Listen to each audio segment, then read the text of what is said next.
নাহমাদুল্লাহ তাআলা ওয়া নুসাল্লি আলা রাসূলিহিল কারীম আম্মা বাদ। প্রিয় দর্শক শ্রোতা, সবাইকে আন্তরিক প্রীতি ভালোবাসা জানিয়ে শুরু করছি সময়ের অনন্য আয়োজন আমার প্রিয় নবী। নবীজি সাল্লাল্লাহু আলাইহি ওয়াসাল্লামের ধারাবাহিক পূর্ণাঙ্গ জীবনীতে আপনাদের স্বাগত জানাচ্ছি আমি মুফতি জাকারিয়া হারুন। আজ আলোচনা করব সত্যবাদী এক যুবক মুহাম্মদ সাল্লাল্লাহু আলাইহি ওয়াসাল্লাম।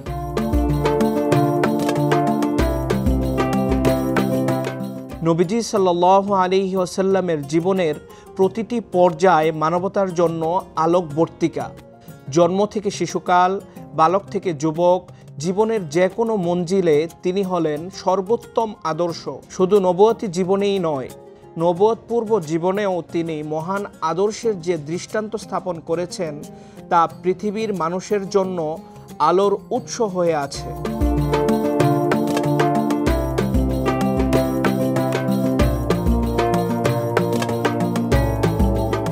নবীজির দাদা আব্দুল মুত্তালিবের অন্তিম ওসিয়ত অনুযায়ী আবু তালিব অত্যন্ত যত্নসহ ভাতিজা ও ভবিষ্যতের নবী মুহাম্মদকে লালন পালন করতেন। আবু তালিবের পিতা আব্দুল মুত্তালিবের মতো তিনিও তাকে নানাভাবে সম্মান প্রদর্শন করতেন।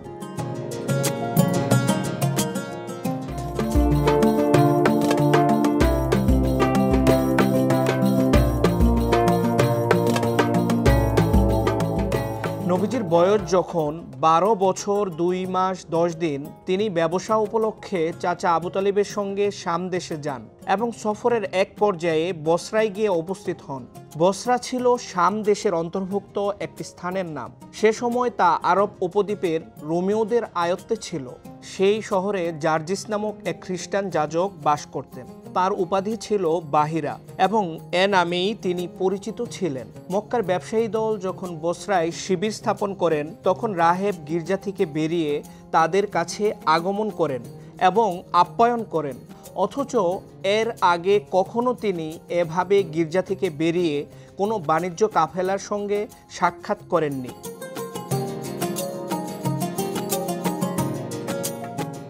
তিনি কিশোর নবীজির অবয়ব, আচরণ এবং অন্যান্য বৈশিষ্ট্য দেখে বুঝতে পারেন তিনিই হচ্ছেন বিশ্ব মানবের মুক্তির দিশারি আখিরে নবী সাল্লাল্লাহু আলাইহি ওয়াসাল্লাম। তারপর কিশোর নবীজির হাত ধরে তিনি বললেন, তিনি হচ্ছেন বিশ্বজাহানের সর্দার।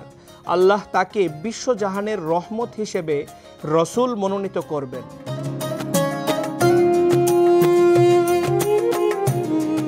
আবু তালিব এবং কুরাইশের লোকজন বললেন, আপনি কিভাবে অবগত হলেন তিনিই হবেন আখিরি নবী?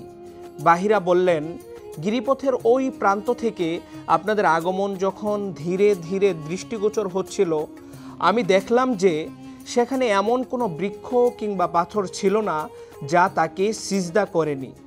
এ সকল বস্তু নবী রাসূল ছাড়া সৃষ্টি জগতের অন্য কাউকে সিজদা করে না।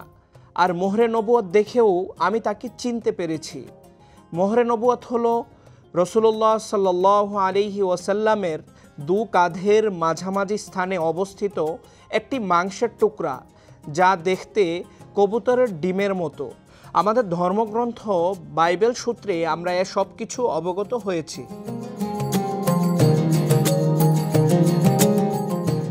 এরপর বাহিরা আবু তালিবকে বললেন, একে সঙ্গে নিয়ে আর বিদেশে ভ্রমণ করবেন না, তাকে দেশে নিয়ে যান, কারণ তার পরিচয় জানলে ইহুদি ও রোমীরা হত্যা করে ফেলবে।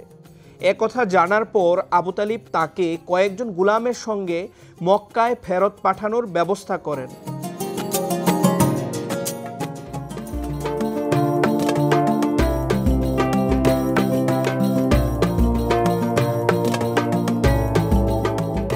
নবীজির বয়স যখন 20 বছর, তখন উকাজ বাজারে একটি রক্তক্ষয়ী যুদ্ধ হয়। এ যুদ্ধের এক পক্ষে ছিলেন কুরাইশ এবং তাদের মিত্র বনু কিনানা, অপর পক্ষে ছিলেন কায়েস ও আইলান। এ যুদ্ধ ফিজার যুদ্ধ হিসেবে খ্যাত। একে ফিজার যুদ্ধ বলার কারণ হলো এতে নিষিদ্ধ বস্তুসমূহ এবং পবিত্র মাসের পবিত্রতা উভয়ই বিনষ্ট করা হয়। রাসূলুল্লাহ সাল্লাল্লাহু আলাইহি ওয়াসাল্লাম কিশোর বালক অবস্থায় এ যুদ্ধে গিয়েছিলেন এ যুদ্ধে তিনি তীরের আঘাত থেকে তার চাচাদের রক্ষার কাজে নিয়োজিত ছিলেন।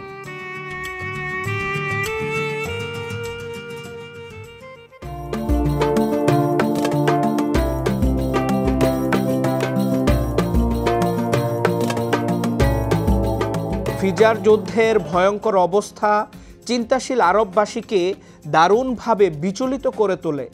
এ যুদ্ধে কত যে প্রাণহানি ঘটে, কত শিশু এতিম হয়, কত নারী বিধবা হয় এবং কত সম্পদ বিনষ্ট হয় তার কোনো ইয়ত্তা নেই। ভবিষ্যতে আরববাসীদেরকে যাতে এমন অর্থহীন যুদ্ধে লিপ্ত হয়ে ব্যাপক ক্ষয়ক্ষতির শিকার হতে না হয়, সেজন্য আরবের বিশিষ্ট গোত্রপতিরা আবদুল্লাহ বিন জুদান তাইমির গৃহে একত্রিত হয়ে আল্লাহর নামে একটি অঙ্গীকারনামা সম্পাদন করেন। এ পরামর্শ সভায় তারা প্রতিজ্ঞা করেন, দেশের অশান্তি দূর করার জন্য যথাসাধ্য চেষ্টা করব। বিদেশি লোকজনের ধন সম্পদ ও মান সম্মান রক্ষা করার জন্য আমরা যথাসাধ্য চেষ্টা করব। দরিদ্র, দুর্বল ও অসহায় লোকদের সাহায্য দানে আমরা কখনোই কুণ্ঠাবোধ করব না। অত্যাচারী ও অনাচারীর অন্যায় অত্যাচার থেকে দুর্বল দেশবাসীর রক্ষা করতে প্রাণপণ চেষ্টা করব।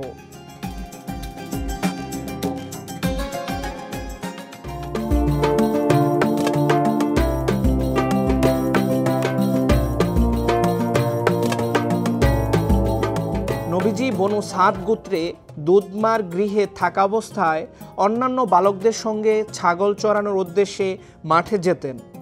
মক্কাতেও কয়েক কিরাত অর্থের বিনিময়ে তিনি ছাগল চড়াতেন। কৈশোরে চাচা আবু তালিবের সঙ্গে বাণিজ্য উপলক্ষে তিনি সিরিয়া যান। তারপর যখন তিনি 25 বছর বয়সে পদার্পণ করেন, তখন খাদিজা রাদিয়াল্লাহু তাআলা আনহার সম্পদ নিয়ে ব্যবসার উদ্দেশ্যে শাম দেশে যান। যখন খাদিজা রাদিয়াল্লাহু তাআলা আনহা নবীজির সত্যবাদিতা, উত্তম চরিত্র, সদাচার এবং আমানতের হেফাজত সম্পর্কে অবগত হলেন, তখন তিনি মুহাম্মদ সাল্লাল্লাহু আলাইহি ওয়াসাল্লামের কাছে এক প্রস্তাব পেশ করলেন। তিনি তার অর্থ নিয়ে ব্যবসার উদ্দেশ্যে মাইসারার সঙ্গে শাম দেশে যান। তিনি স্বীকৃতিও প্রদান করেন যে অন্যান্য ব্যবসায়ীকে যে হারে মুনাফা দেওয়া হয় তাকে এর চেয়েও বেশি মুনাফা দেওয়া হবে। নবীজি প্রস্তাব গ্রহণ করলেন এবং তার অর্থ ও গোলাম মাইসারার সঙ্গে শাম দেশে যাত্রা করলেন।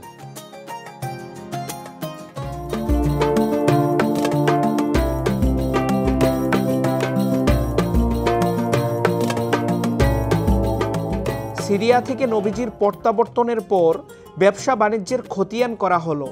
হিসাব নিকেশ করে আমানতসহ এত বেশি পরিমাণ অর্থ তিনি পেলেন, ইতিপূর্বে এমন মুনাফা তিনি কখনো পাননি। এতে খাদিজা রাদিয়াল্লাহু তাআলা আনহার অন্তর তৃপ্তির আমেজে ভরে ওঠে। খাদিজার দাস মাইসারা থেকে নবীজির মিষ্টভাষিতা, সত্যবাদিতা, উন্নত চিন্তা ভাবনা, আমানতের হেফাজত করার ব্যাপারে একাগ্রতা ইত্যাদি বিষয় অবগত হওয়ার পর রাসূলুল্লাহ সাল্লাল্লাহু আলাইহি ওয়াসাল্লামের প্রতি তার শ্রদ্ধাবোধ ক্রমেই বেড়ে যেতে থাকে। তাকে স্বামী হিসেবে পাওয়ার বাসনা ক্রমেই তার মনে দানা বেঁধে উঠতে থাকে। এর পূর্বে বড় বড় সর্দার, নেতা ও গোত্রীয় প্রধানরা খাদিজার কাছে বিয়ের প্রস্তাব পাঠান, কিন্তু তিনি কোনোটিই মঞ্জুর করেননি।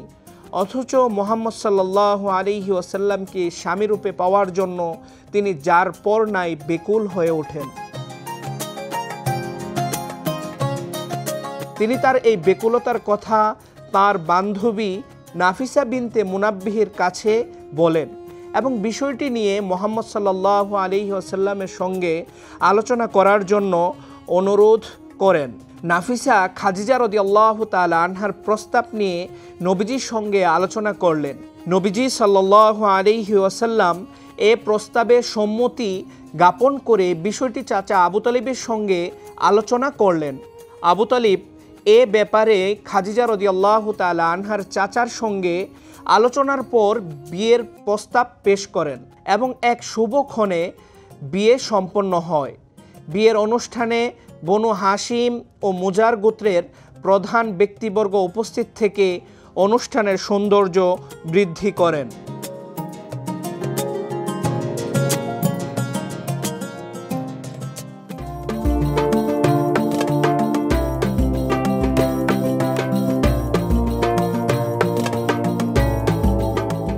নবীজি সাল্লাল্লাহু আলাইহি ওয়াসাল্লাম ও খাদিজা রাদিয়াল্লাহু তাআলা আনহার মধ্যে বিয়ে হয় শাম দেশ থেকে ফেরার 2 মাস পর। তিনি সহধর্মিণী খাদিজাকে মোহরানা হিসেবে 20টি উট দেন। ওই সময় খাদিজা রাদিয়াল্লাহু তাআলা আনহার বয়স হয়েছিল 40 বছর। বংশমর্যাদা, সহায় সম্পদ, বুদ্ধিমত্তা ইত্যাদি সকল ক্ষেত্রেই তিনি ছিলেন সমাজের মধ্যে শীর্ষস্থানীয়। তিনি ছিলেন উত্তম চরিত্রের এক অনুপম নারী এবং নবী করিম সাল্লাল্লাহু আলাইহি ওয়াসাল্লামের প্রথম সহধর্মিণী। তার জীবদ্দশায় তিনি আর অন্য কোনো নারীকে বিয়ে করেননি। প্রিয় দর্শক শ্রোতা, সময়ের ধারাবাহিক আয়োজন আমার প্রিয় নবীর সঙ্গে থাকার জন্য সবাইকে ধন্যবাদ জানাচ্ছি। পরবর্তী পর্ব দেখার আমন্ত্রণ জানিয়ে এখানেই শেষ করছি। ওয়াসসালামু আলাইকুম ওয়া রাহমাতুল্লাহি ওয়া বারাকাতুহু।